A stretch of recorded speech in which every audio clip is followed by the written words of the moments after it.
Tapos ang finish dun sa kabila naman. Oh, yan ang Ano pa lang. before ngayon.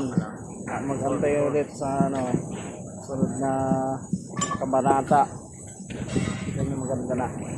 Yan, dinatayos pa lang. Hindi, nag-vlog naman. Oh, yan oh, yung mga masisipag na tile-sitter oh. Gumagawa. Oh, kaway-kaway naman kayong dalawa dyan. Okay kayo, yung mga gumagawa. Tile-sitter.